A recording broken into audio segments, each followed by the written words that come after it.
আজ ২৬শে মার্চ মহান স্বাধীনতা ও জাতীয় দিবস। স্বাধীন সার্বভৌম বাংলাদেশের গৌরবোজ্জ্বল সূচনার দিন। এদিন পৃথিবীর মানচিত্রে যুক্ত হয়েছিল স্বাধীন সার্বভৌম বাংলাদেশের নাম।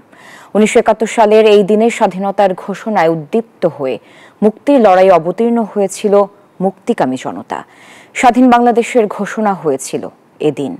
যাদের ত্যাগার রক্তে অর্জিত এই স্বাধীন ভূখণ্ড, সেই বীর শহীদদের প্রতি শ্রদ্ধা জানানোর দিন আজ।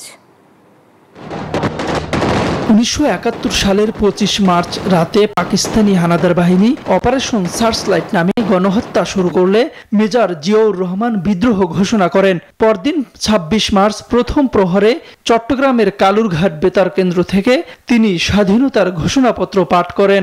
সবাইকে বলা হলো তোমরা অজু করে আসো। তাদেরকে সবাইকে শপথ বাক্য পাঠ করালেন জিয়াউর রহমান সাহেব যে আমরা বাংলাদেশের প্রতি আনুগত্য প্রকাশ করছি।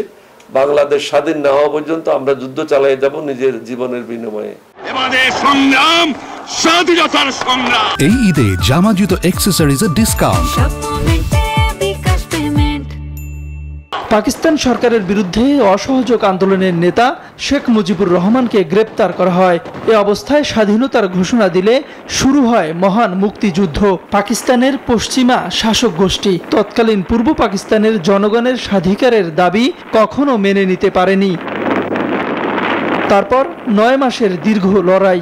বাংলার মুক্তিকামী মানুষের কাছে পরাজিত হয় পশ্চিম পাকিস্তানের অহংকার। মরণপণ লড়াইয়ের মাধ্যমে দামাল বাঙালি এক সাগর রক্তের বিনিময় সে যুদ্ধে জয় লাভ করে স্বাধীনতার লাল সূর্য ছিনিয়ে আনে।